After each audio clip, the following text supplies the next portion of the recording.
Tyler Perry recently pulled up on Kirk Franklin's show. It was actually Tyler Perry, Jeezy, Kirk Franklin, and it was one other guy. I think it was Derek. His name was Derek something.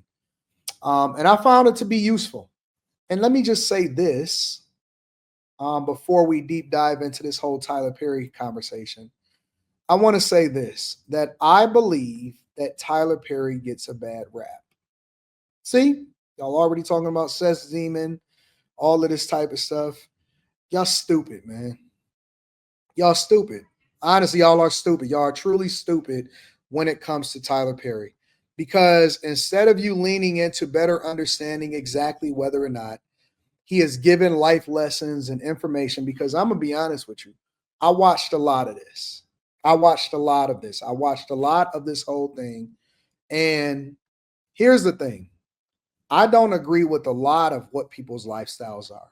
But the one thing that I am going to do is I'm going to better understand exactly how they're leveraging business to run up a bag. We are so dumb because we will focus on everything except for the business lesson that comes along with whatever it is that he is given, whatever gems is being given out. I don't care about what somebody's sexuality is if that is not the thing that they are promoting. If the topic of conversation is not sexuality, what the hell am I sitting there talking about your sexuality for? I'm trying to understand how he markets himself. I want to get the information on how it is that he's able to build his contracts. I want to know how he's able to take over certain things, how he gets his deals. I'm trying to figure out how he built his whole studio and basically is kicking Hollywood's butt and putting them out of business. Man, I am a bag chaser. If the conversation turns into sexuality because he says, hey, I'm gay or whatever like that, that's a completely separate live stream. But if somebody is giving me information that I could leverage in my own life to better use it, why are we so easily distracted by the dumb stuff?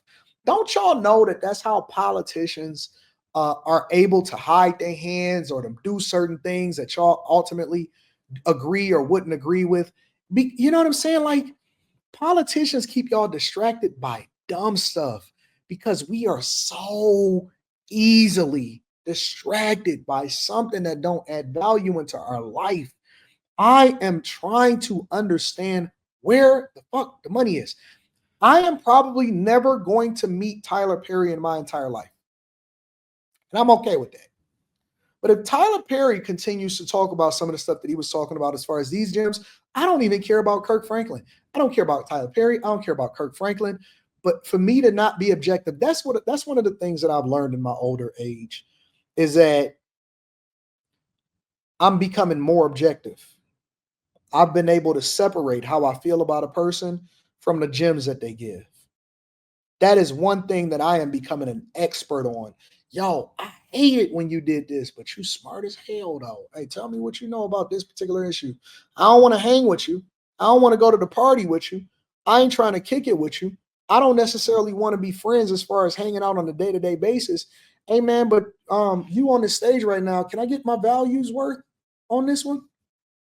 I'm able to separate it. I could sit here and say Steve Harvey is the biggest simp that I've ever seen in my entire life, but I'm trying to understand how he's able to shoot multiple shows at the same time, because that's something that I'm trying to accomplish. For me to not take the information because I don't necessarily like his book or his movie or something is way different. Way different. Somebody says only morale. I don't usually look at people that don't have no profile picture. Anton, you gotta understand. I don't have to understand nothing. People think that white men would accept the feminine black man. Why do I care what a white man will accept? Y'all still on this? The white man will accept. How many white men are y'all doing business with today? That's what I want to know. How many? Because y'all keep talking about the white man. How many of them do you know that you actually are networking with, that you jumped on their jets, that y'all, you know what I'm saying? You got a contract with him, you deliver a service with him. How many of y'all actually are kicking it with white men that you're doing business with? Is what I'm understanding. because whoever the white man is, I would like to meet him. All of these people that y'all keep telling me about, can we please talk about them? I would like to meet them. Because if you don't know any, if you're not doing business with any, what are we talking about? How many of these people do y'all know that y'all doing business with? Cat Williams said it too. When the last time you met Cat Williams, and how do you know him? Because that's Cat's experience. This is what Cat is talking about on his platform that he's making a lot of money from, and he's selling out arenas. When the last time you talked to Cat, and can you call him on the phone?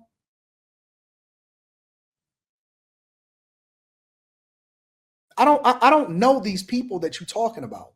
In real life, I'm trying to take real life business lessons and then I implement them accordingly. I'm able to separate it. I can take the meat, spit out the bones, and rock out. Listen, man, get a profile picture before you keep talking to me. I believe that you jerk off in your socks when you don't have a profile picture. Let's get into the show, man. I don't have time to be sitting here talking to people that don't actually put on and know what's really going on. I don't have time for that, bro. Let's get into it. What do I owe?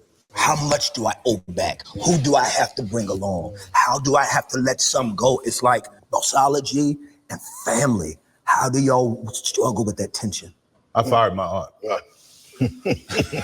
I feel it. I fired my aunt. She said she wanted a job. She would always call asking for money. I'm like, okay, I was sending the money. I'm like, listen, I want to help you. I don't want to help you build this thing, not be welfare to you. So let me give you a job. She wasn't coming in, calling in all the time. I'm like, okay, well, you got to go. Because you want me to hand you the money, but you don't want to work for it. See, that doesn't work for me. And it's the same way with my son. Like, he's 10 years old. Like, there's certain things that he wants. He has to do chores and work for it. Right. I don't believe in giving us things that are just going to handicap us. That is the worst thing you can do. And I've had family members that I've done that to because my mother has asked me to. And when she passed away in 2009, I sent all of them letters saying, listen, you got 60 days to become gainfully employed because I'm not going to keep supporting you like this. Are you serious? 100%. They all got jobs. Yep. And it wasn't even jobs where they're making a lot of money, but it was a job. It was something else for them to do to feel some pride in. Right. That's the same thing I would want somebody to do for me. But do you still Most people, one of the reasons why a lot of people like to stay in the dark or stay out the limelight and they don't want people to know how much the money they make or how much they generate is because they know that it's going to be a whole lot of people with their hand out that didn't put in on it, that didn't build it with you, that don't want to work. We got this bad in the Black community in particular. We got this very bad. We have this very bad thing where we think that the world owes us something and we don't have to necessarily contribute and we don't have to necessarily grind and hustle or anything like that. And so, you got put me on, big dog. I'm supposed to be a millionaire too, or whatever. Or when when we tell people, you're gonna have to get cut off or whatever, we got this bad. We got this black tax. This black tax. Oh my God. And a lot of times, like Tyler Perry said, we do it for our family. We do it because Big Mama or our mother said, oh my God, we can't let him fall. We can't let this, we can't let that. And so we basically keep on handicapping people and keep giving them a crutch that they're not willing to stand up on their own. I believe that that's one of the reasons why, what do you call it? Welfare. Welfare is a permanent handicap for the rest of your life. You'll never, ever, most people that are on welfare, man, I don't want to make too much money because then I'm going to have to pay for myself. I don't want to make too much money because then they're going to kick me off of welfare. Ain't that the whole point? Is that you don't become a nuisance to the system? And when we become successful, a lot of times as Black people, we basically become a welfare check until we become broke, and then everybody go their own way. Athletes, Black athletes, they got to do this, they got to do that, they got to go buy this, they got to go buy that. People put they all into you. We banking on you to be successful. No, why don't you be successful? I had a conversation with my daughter a couple weeks ago, and she was tired. She was tired, and she was like, "Yo, Dad, I'm not sure I want to do this next competition." And I talked to her and I said, "Well, Leslie, how important is this next competition?" And she said, "Well, it's team trials and, of that. And, I'm thinking, oh, I want to go to the Olympics one day. And, this would feed into it because this put me this, whatever, blah, blah, blah, blah, blah. Right. And so I said, well, how do you feel right now? And she said, Dad, I feel like I'm about to go to this because we had to go out of town again. She said, I feel like I'm about to go to this because everybody is expecting me to, because, people are saying this is what I have to do in order to do this and in order to do that. I said, Leslie, let me tell you something. I said, you're 17 years old. She said, yep. I said, you don't have to do nothing you don't want to do. And she said, what you mean? She was like, you don't want me to do this? You don't want me to do that? I said, I care about you being happy and enjoying yourself and enjoying your childhood. I said, when we signed you up to do Taekwondo, I didn't sign you up because I felt like you was going to go to the Olympics. I said, this is something that you've taken a hold to and you've loved and you've developed this skill set, and it's translating into something that could turn into something bigger. I said, but if you never go to the Olympics, I'm going to love you anyway. I said, I come because I just like seeing you compete. I just like seeing you happy. I said, if this is not making you happy, if you feel like you got to start doing this in order to please other people, I'm going to make you let it go. The lesson in that was this. She wound up doing it because she wound up refinding, she had to reset and find a reason that she was in it. And so she wound up, taking a couple days off, and she discovered her love for it again. But here was the lesson for you guys and for her. The lesson was this. We already straight. We're straight. If you're doing this, if you're sacrificing, then you're going to have to sacrifice for the right reasons. Your childhood and you enjoying yourself and having a good life is more important than you doing it because everybody else have to do it. And the reason is this, is because I am not a parent that is depending on my child to become successful so that she can take care of me when she get older. So it's a different type of pressure, right? It's a different type of desire. I am here to be supportive. I don't need you. A lot of these young kids, and I ain't even just talking about in sports, I ain't talking about when it comes to success. A lot of y'all are living life through your child.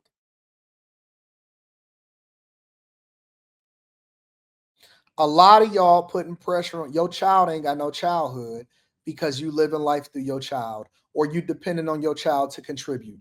You got a son husband as a child. He got to pay rent, or she got to pay rent as soon as she turns 17, 18 and get a job. They can't stay home. They got to get out, or, you pushing them to do this because they got to be successful in this space, but they not learning the life lessons that come along with it. You pressuring them because you a failure as a parent, or you're not as contributive as a parent. And so you're looking for them to buy you a house, to make it to the league and all of this other type of stuff, to take care of you when you get older. You're supposed to take care of yourself as an adult.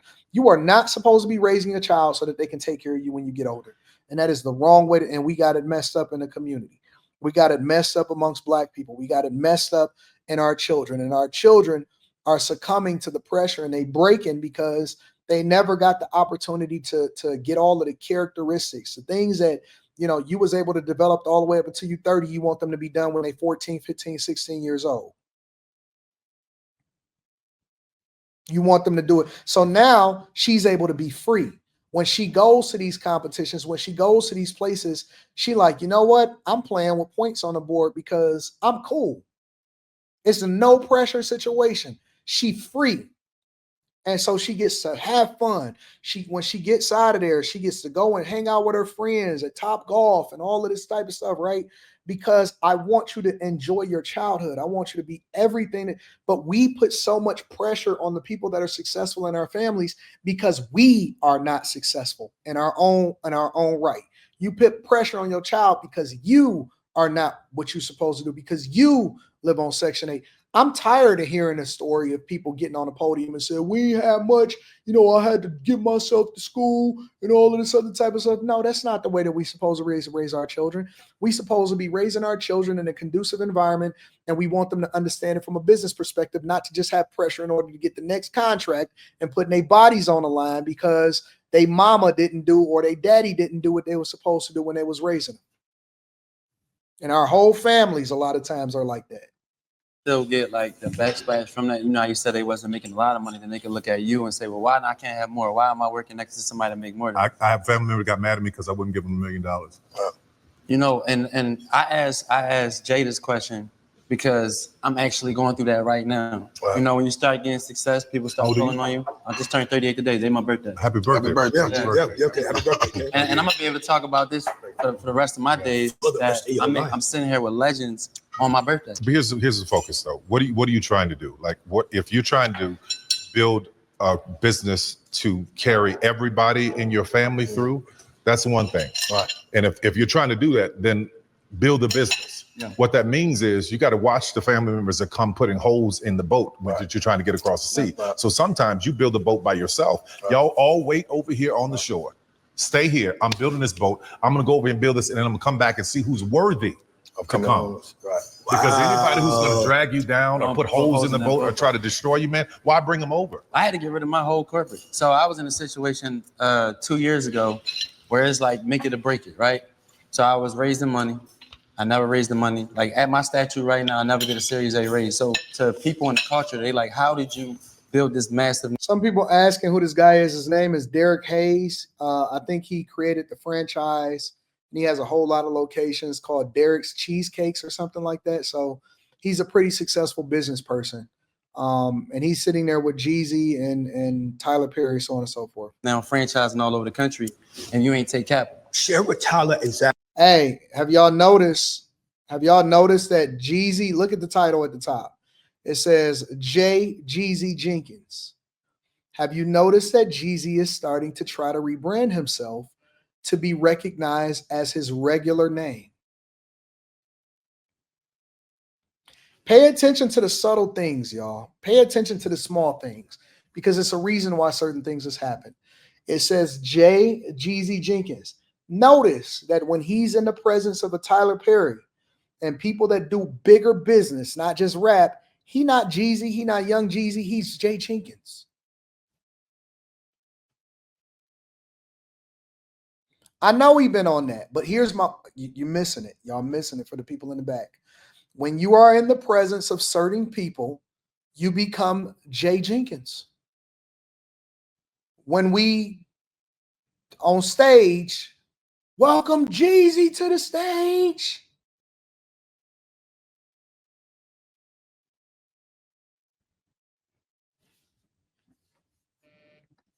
What you have been able to build. Share with So because I want him to know who's sitting at the So table. I've been able to take a cheesesteak brand, right? And I brought it to Atlanta out of West Philly. And I started in the Shell gas station. Broken down Shell gas station, one fryer, one grill. And I just had this big vision of franchising. How old were you then? I was 26. 26, okay. But I learned that I had to learn the business, what you just was talking about, because I was already on the grill. They was loving the food. But now when I'm sitting at the table with people like you and you and you, now they know business and I can't talk it. It's ignorance because you can't have a business and not actually know how to run the machine. I had to learn profit and loss, EBITDA, COGS, everything. And right now I can sit at the table with anybody and talk about the level of business because I'm putting the time in when nobody watching. I'm on my phone, tutorials, I'm teaching myself. And right now, I just got voted to be on the top 100 fast casual list in the country. No black man my age ever touched the list. Salute. May 18th, I'm going to go get my award. And for me, I'm doing it for everybody. Somebody says he's been rebranding for the past, Losway says he's been rebranding for the past 3 or 4 years now. Let me give y'all a tip. You should always be rebranding.